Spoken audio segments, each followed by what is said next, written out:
மீனு சீக்கிரம் குளிச்சிட்டு வா. நான் குளிச்சிட்டு வரதுக்கு லேட் ஆகும்.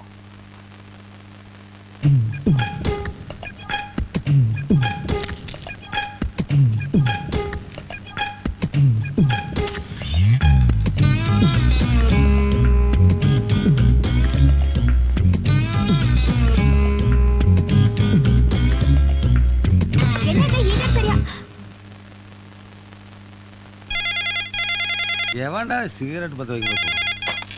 ஹலோ சொல்லுவா மீனா. ஏய் மீனா, ஐயோ குரலை கேட்கறதுக்கு ரொம்ப சந்தோஷமா இருக்குதுமா. இருமா அம்மாவை கூப்பிட்றேன். அம்மாவா? அம்மா வந்து வீடு பெருக்கிட்டு இருக்காம்மா.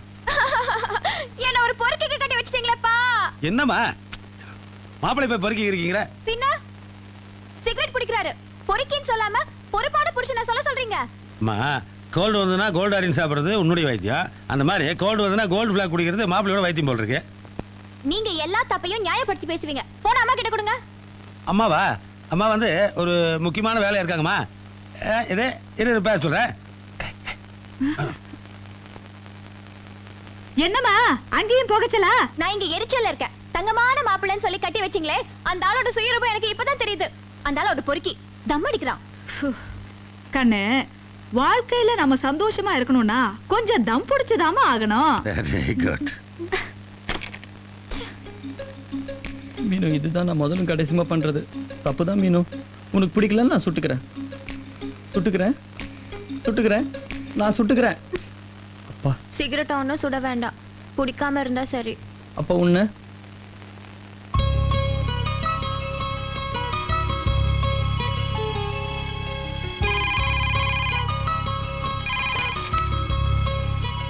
ஹலோ, நான் இப்ப உங்களை டிஸ்டர்ப் பண்ணலையே. I have changed your room.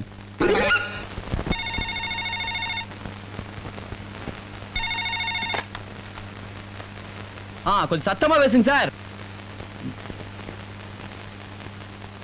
Hello. என்னடா தாடி பேல போன் பண்ணுவேன்னு பார்த்தா பண்ணவே மாட்டேங்கிற. அதுக்கு கூட உனக்கு அங்க டைம் இல்லையா? இந்த ஹோட்டல்ல கால் போட்டா லைனே கிடைக்க மாட்டேங்குதுடா. ஒரே மழை. இங்க மட்டும் என்னவா? இங்கேயும் அதே மழை தான். மெட்ராஸே ஊட்டி ரேஞ்சு குளு குளுன்னு ஆகி போச்சுன்னா இந்நேரத்துக்கு ஊட்டி சிம்ரன் ரேஞ்சுக்கு சிம்லா ரேஞ்சுக்கு குளு குளுன்னு ஆயிருக்குமேடா. ஓ அப்படியா? என்ன மட்ராஸ்லயும் பயங்கர மழையா? மழை மட்டும் இல்ல, ஒரே தண்ணி. அதான் ஒரு புல்ல வாங்கிட்டு புள்ள குட்டிகளோட வீட்டுக்குள்ளேயே சந்தோஷமா செட்டில் ஆயிட்டேன். வெளியேயும் தண்ணி உள்ளேயும் தண்ணி. டேய் இந்த சிப்ஸ் எடுத்து வாயில போடுறா. அம்மா நீ எத்தனாவது ரவுண்டு? மச்சான் நான் தண்ணி போடுறது மட்டும் தெரிஞ்சதுன்னு வச்சுக்கோ, பொட்டாடி தற்கொலையே பண்ணிக்கும். டேய் எல்லாரும் பொண்டாட்டி சொல்றதாண்டா அது. தண்ணி போடாதீங்கன்னு சொல்றவ தாண்டா பொண்டாட்டி. தண்ணி போடுங்கன்னு சொல்றவ. எங்க வடுகப்பட்டி பாட்டி என்ன சொல்லிருக்கு தெரியுமா? குடி, ஆனால் குடி உன்னை குடித்து விடாமல் பார்த்துக்கொள் அப்படின்னு சொல்லிருக்கு. நான் அதான் ஃபாலோ பண்றேன். ஓகே. சாரி சார், ரூம் மாறி வந்துட்டேன். பரவாயில்ல ரம்மா. ஆமா கம். ரூம் பில்ல போட்டுருங்க. ஓகே. ஷப்பா ஏ ஷப்பா. மீனு நீ குளிக்க போனா 2 மணி நேரத்துக்கு மேல நிந்துவியே. குளிக்க போனதா?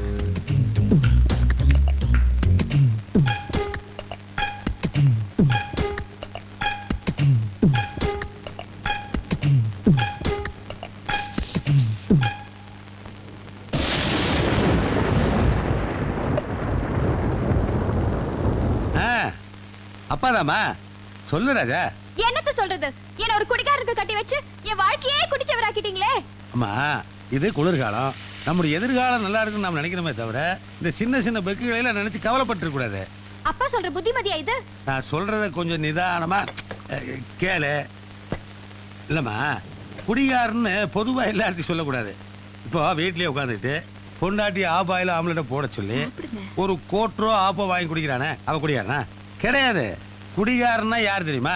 ஃபுல்லா குடிச்சிட்டு நடு ரோட்ல தான் யாருன்னு தனக்கும் தெரியாம அடுத்தவனுக்கும் தெரியாம குப்பரை கிடக்குறான் பாத்தியா, அவன் தான் குடிகாரன். இல்லம்மா நீங்க நிதானத்துல இல்லன்னு தெரியுது. முதல்ல போன் அம்மா கிட்ட கொடுங்க. சரி அவகிட்ட பேசுக. அம்மாடி நீ சொல்றதெல்லாம் புரியுதுமா? கழுதைக்கு வாக்கப்பட்டா காதை பொத்திதான் போகணுன்ற மாதிரி சில நாய்களுக்கு வாக்கப்பட்டா வாழை ஆட்டித்தாமா திரணும். அதுதாண்டா செல்ல வாழ்க்கை. வைக்கட்டுமா? சரி. இதுக்கு நீ பேசாம எனக்கு ஸ்ட்ரைட்டாவே திட்டிருக்கலாம். ஐயோ நான் உங்களை சொல்லலங்க, காலை கொடுங்க. கால் அங்கதான் இருக்குது. இப்ப நான் இருக்கிற நிலைமையில எடுத்து மேல வைக்க முடியாது. என்ன ஸ்ட்ரைட்டா சுப்ரீம் கோர்ட்டுக்கு போயிட்டியா? ஊரு காட்டின எங்க? நீங்க ஸ்ட்ரெயின் பண்ண வேண்டாம், நானே வச்சு விடுறேன். ஆனா இல்ல நானான உன்னாலே கண்டுபிடிக்க முடியலையே. இப்படி உரிச்ச கோழி மாதிரி இருந்த நானு இப்படி ஊரே பாக்குற அளவுக்கு உருவாயிருக்கிறேன்னா அது காரணம் யாரு? யாரு? பீரு. இந்த பீரு இந்த ஒயின்லாம் குடிச்சதால தான் கொஞ்சம் கலரு கொஞ்சம் கன்னம் வந்திருக்கு. அதனால தான் இந்த கருமத்தையே குடிக்கிறேன். ஆனா என்ன பிரயோஜனம்? இந்த தாடி வந்து என் செவந்த கன்னத்தை மறைச்சிடுச்சு. ஓஹோ, வைன் சாப்பிட்டா கலர் வருமா? ஐயோ, எனக்கு கலர் வரணுமே. அப்ப நானும் இந்த கலரே போதும். நமக்கு பிறக்க போற குழந்தை கலரா பிறக்க ட்ரை பண்ணுவோமா?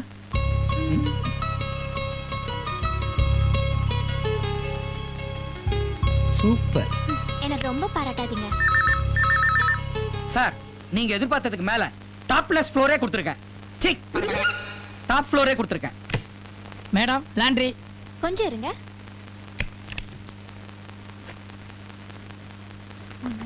ரெண்டு, மூணு, நாலு, அஞ்சு.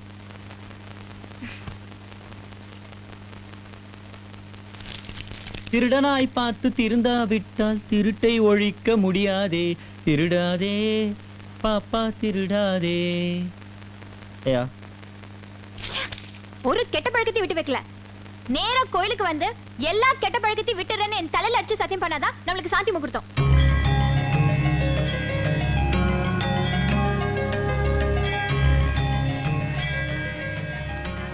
பிரபு, என் பேர் உங்களுக்கு எப்படி தெரியும்? எனக்கு பிச்சை போடுற எல்லாருமே பிரபுதான். நீங்க தண்ணி போடுவீங்களா? ஐயோ சாமி, கிடையாது. தம்மு கிடையவே கிடையாது. பான்பர எனக்கு எந்த கெட்ட பழக்கமும் கிடையாது. அப்ப என்னதான் பண்ணுவீங்க? நான் காலையில எந்திரிச்சு குளிச்சு முழுக்கிட்டு ஆண்டவனை வேண்டிட்டு பிச்சை எடுப்பேன். என்னங்க, வாங்க சாமி கும்பிடலாம். முதல்ல நீங்க வா. உங்களை பார்த்தா எனக்கு மனசு கஷ்டமா தான் இருக்கு. But I like it. இங்க கவனி. தண்ணி அடிப்பீங்களா? கிடையாது. தம்மு கிடையவே கிடையாது. பான்பர கிடையாது கிடையாது கிடையாது. இதெல்லாம் பண்ணாம இந்த ஆள் மாதிரி பிச்சைக்காரனா இருக்கணுமா? இல்ல இவருக்கே தர்மம் பண்ற பிரபுவா இருக்கணுமா? Think it. ஓஹோ, சார் அப்படி வரீங்களா? கொஞ்சம் இருங்க. ஏன் சாமி, நீங்க எதனால பிச்சை எடுக்கிற நிலைமைக்கு வந்தீங்க? அத ஏன் தாயி கேக்குற? இந்த மாதிரி கெட்ட பழக்கம்லாம் இருந்ததாலதான் கெட்டு குட்டிச்சவராகி திருவோட்டேந்தி பிச்சை எடுக்கிறேன். யோ, இதெல்லாம் ஏன் முதல்ல சொல்லு நீ? என் பிளாஷ்பேக்கை நீங்க கேட்கவே இல்லையே. வாங்க வந்து சத்தியம் பண்ணுங்க. சொல்லுங்க. இவர் பாடியில் என்ன ப்ராப்ளம்? எனக்கு பாடி இல்லைங்கிறதான் ப்ராப்ளம் டாக்டர். சும்மா இருங்க. 3 நாள் எனக்கு ஒரே கோல்ட் டாக்டர். எஸ்கோல் கொடுத்துருக்கேன். லைட்டா ஃபீவர் இருந்துச்சு, க்ரோசின் கொடுத்துட்டேன். வயிற்று வலின்னு சொன்னாரு, பெரல்கான் கொடுத்தேன். அடுத்தது என்ன கொடுக்கணும்? எனக்கு ஃபீஸ் கொடுக்கணும். என்ன டாக்டர் நீங்க எல்லா வியாதிக்கும் அவ மருந்து கொடுக்குறேங்கிற, நீங்க ஒண்ணு கேட்க மாட்டேங்கிறீங்களே. சார், உங்க வீட்ல பரவாயில்ல. நிறைய பேர் வீட்ல ஹார்ட் அட்டாக்கு நானே ஆபரேஷன் பண்ணலாமான்னு கேக்குறாங்க. இந்த காலத்துல செல்ஃப் மெடிசன் கொடுக்கறத பொம்பளைங்க ஃபேஷன் ஆக்கிட்டாங்க. அது சில வியாதிக்கு வேணா ஓகே. என்ன வியாதினே தெரியாம மருந்து கொடுத்தா அது சில டைம்ஸ் விபரீதத்துல கொண்டு போய் விட்டுரும். எந்த வியாதியா இருந்தாலும் 1க்கு 2 தடவை செக்அப் பண்ணணும். இவர் ஃபீஸ் அதிகமா வாங்க பிளான் பண்றாரு. எந்திரங்க போலாம். ஐயோ எங்க அட அப்பா அம்மா என்னமா பண்றீங்க? அட நிறுத்துங்க. ஐயோ அப்பா நிறுத்துங்க இந்த அக்கிரமத்தை. என்னம்மா இது அநியாயமா இருக்கு? உங்களுக்குள்ள 1000 சண்டை இருக்கலாம், அதுக்கு சூரத்தை எங்க எடுத்து இப்படியா புருஷன் தலையில உடைக்கிறது? பாவம், மூளை கலங்கிட்டு போதுமா? இல்ல மூளை இல்லையா? அது இல்ல தம்பி, 5 வருஷமா எங்களுக்கு குழந்தையே இல்லையா? நான் உண்டானா என் புருஷன் தலையில தேங்காய் உடைக்கிறதா வேண்டிக்கிட்டேன். அதைத்தான் நிறைவேற்றிட்டு இருக்கேன். என்ன இது புது வேண்டுதலா இருக்கு? குழந்தை பிறக்கிறதுக்கு மண்டையில அடிப்பாங்க.